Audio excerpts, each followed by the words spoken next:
Medina charter, Medina সনদ পৃথিবীর ইতিহাসে সবচেয়ে দামি সনদ মদিনা সনদ।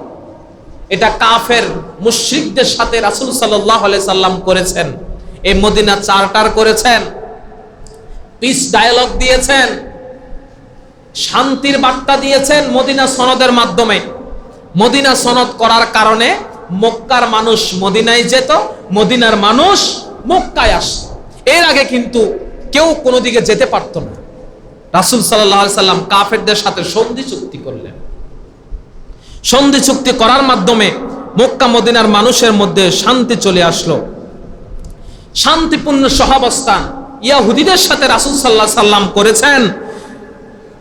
এই যে পিসফুল কোএক্সিস্টেন্স করেছেন রাসূল সাল্লাল্লাহু আলাইহি সাল্লাম, শান্তিপূর্ণ সহাবস্থান, পিসফুল কোএক্সিস্টেন্স, শান্তিপূর্ণ একটা সহাবস্থান করলেন রাসূল সাল্লাল্লাহু আলাইহি সাল্লাম ইহুদিদের সাথে মদিনাতে, যে তোমরা যখন আক্রমণ হবা আমরা তোমাদেরকে সহযোগিতা করব, এবং আমরা যখন আক্রমণ হব তোমরা আমাদেরকে সহযোগিতা করবা।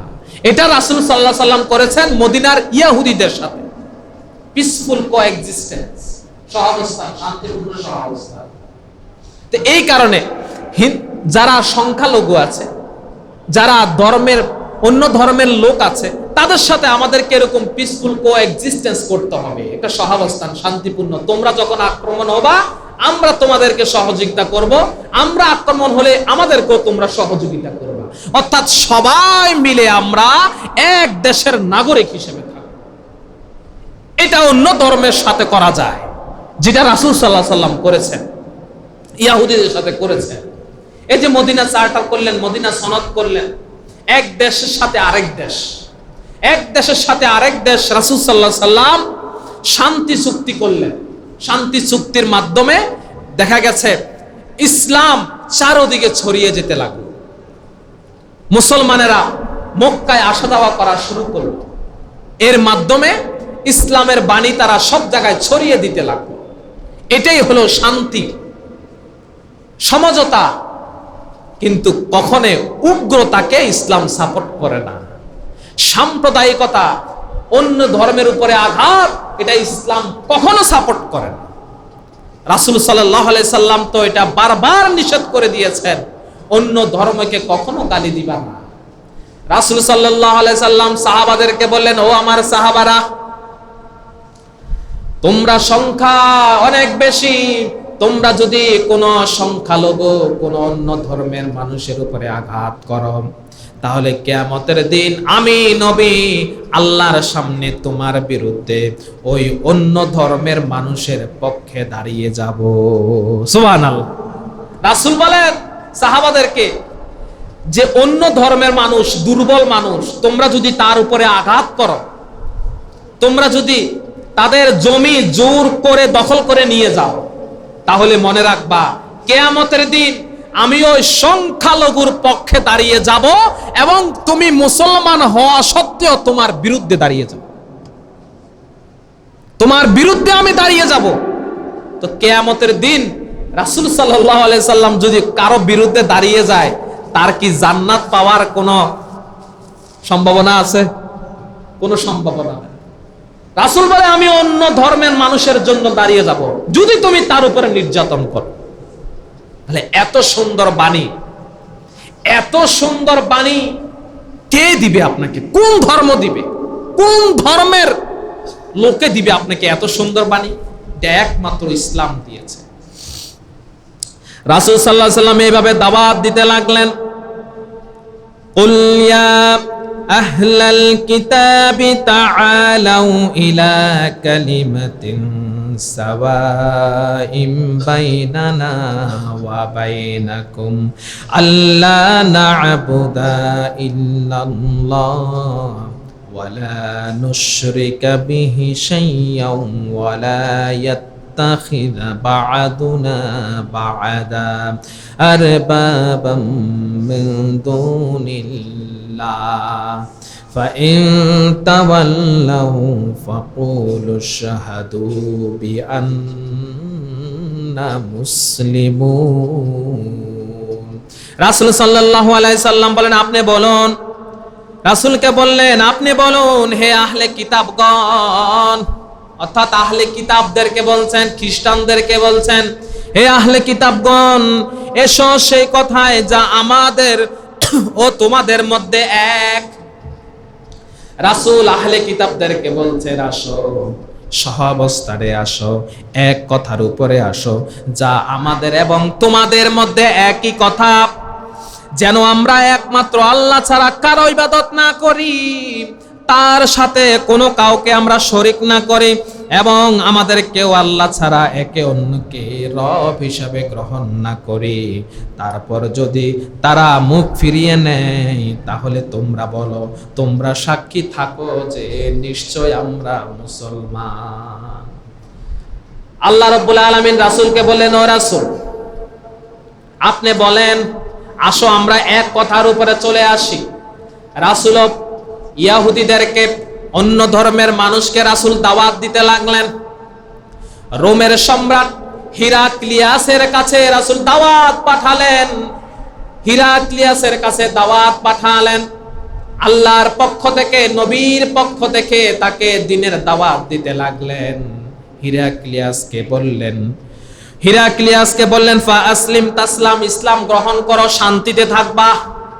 রাসূল তার কাছে লোক পাঠালেন, এই বলে যে ফা আসলিম তাসলাম, ইসলাম ধর্ম গ্রহণ করো, শান্তিতে থাকবা।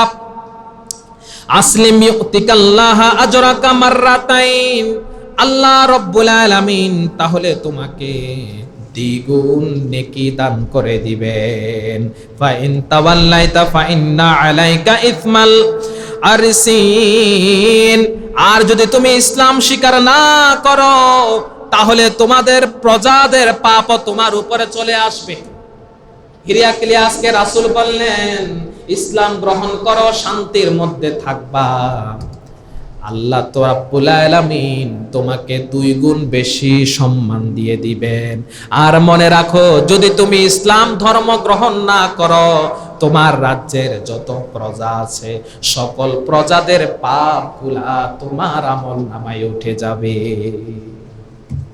তার মানে রাষ্ট্রপ্রধান যে থাকবে, সেই ব্যক্তি যদি ইসলামিক না হয়, সে যদি ইসলাম গ্রহণ না করে, সেই যদি ন্যায় ইনসাফ এই ধর্ম ইসলাম গ্রহণ না করে, তাহলে তার যত প্রজা আছে সবার গুনাহ কিন্তু তার আমলনামায় উঠে যাবে, সকল গুনাহ, সকলের গুনাহ।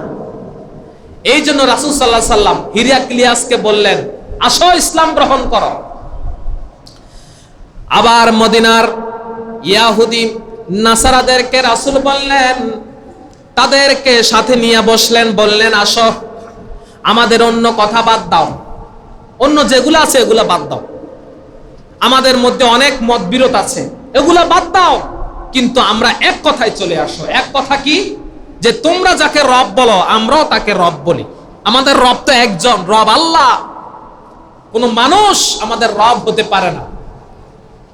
ঈসা আলাইহিস সালামকে নিয়ে তারা একটু অতিরিক্ত করে, খ্রিস্টানেরা ঈসা আলাইহিস সালামকে নিয়ে একটু অতিরিক্ত করে,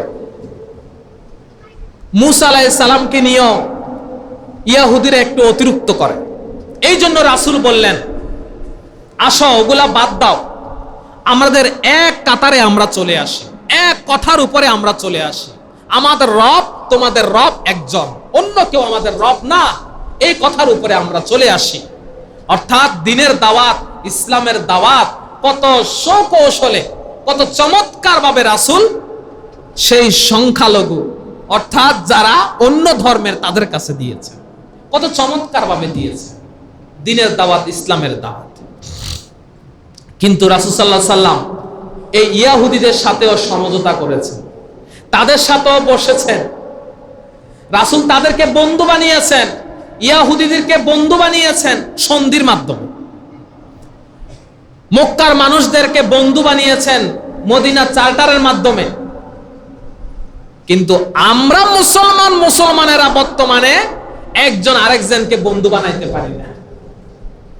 আমরা একজন আরেকজনকে বন্ধু বানাইতে পারি না। যেখানে রাসূল নিজেই ইহুদি, খ্রিস্টান, কাফের গুলাকে, মুশরিক গুলাকে বন্ধু বানিয়েছেন, দ্বীনের দাওয়াত দিয়েছেন, একসাথে বসেছেন, তাদের সাথে সমঝোতা করেছেন, কথা বলেছেন। কিন্তু বর্তমানে দেখা যায় আজকে বিভিন্ন মুসলিম দলগুলা, ইসলামিক দলগুলা, আমরা একটা আরেকটাকে কাফের বানাই দিচ্ছি, আর একজন আরেকজনের সাথে আমরা আজকে বসতে পারি না, ঠিক কিনা? আমরা আজকে বসতে পারি, আমরা শুধু কাফের বানাই। রাসূল দুনিয়াতে এসে এসে কাফেরদেরকে বানাইছেন কি? আর রাসূল কাফেরদেরকে কি বানাইছেন? মুসলিম। আর আমরা আজকে মুসলমানেরা বানাচ্ছি কি? কাফের। আমরা একজন আরেকজনকে কাফের বানাচ্ছি, কথায় কথায় কাফের। এই তুই কাফের, এই তুই কাফের, এই তুই কাফের, তোর ঈমান নাই। অথচ রাসূলের মিশন ছিল কাফেরদেরকে মুসলমান বানানো, আর আজকে আমাদের মিশন হয়ে গেছে মুসলমানদেরকে কাফের বানানো। কি দাওয়াত দিচ্ছি আমরা, ঠিক না? কি মহান দাওয়াত আমাদের! সামান্য একটু ভুল হলে তুই কাফের, তুই কাফের, কত সহজে কাফের বানাই দিচ্ছে। না, রাসূল নিজেও কাফেরদের সাথে সুন্দর ব্যবহার করেছেন, বন্ধু বানিয়েছেন। বন্ধু বানানো যাবে কাফেরদেরকে, মুশরিকদেরকে, ইহুদিদেরকে বন্ধু বানানো যাবে, কিন্তু অভিভাবক বানানো যাবে না।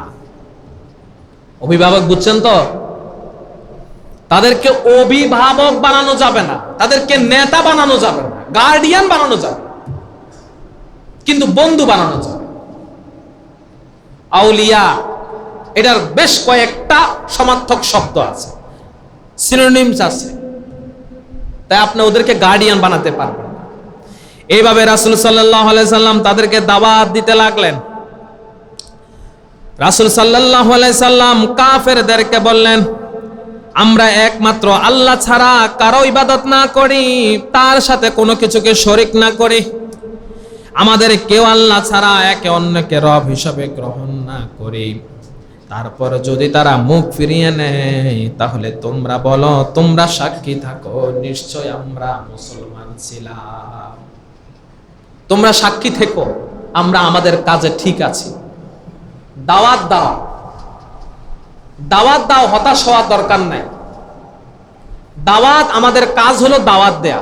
মানা না মানা সেটা আপনাদের বিষয়, কেউ মানবে না না মানবে সেটা আমার দায়িত্ব না, কারণ হেদায়েতের মালিক তো আমি না, হেদায়েতের মালিক তো আল্লাহ। হেদায়েতের মালিক আল্লাহ। আল্লাহ যাকে হেদায়েত দিবেন, যাকে পছন্দ করবেন তাকে হেদায়েত দিবেন। আমি আপনাকে ইচ্ছা করলেও হেদায়েত দিতে পারবো না। রাসূল নিজেও তো পারে না হেদায়েত দিতে কাউকে, নিজের চাচাকেও তো হেদায়েত দিতে পারে নাই, আমি পারবো কিভাবে? কোন বক্তা, কোন পীর, কোন ওলি আউলিয়া গাউস কুতুব আপনাকে হেদায়েত দিতে পারবে না। হেদায়েত দেন কে? আল্লাহ। হেদায়েতের সন্ধান করতে হবে আল্লাহর কাছে, হেদায়েতের ইচ্ছা থাকতে হবে।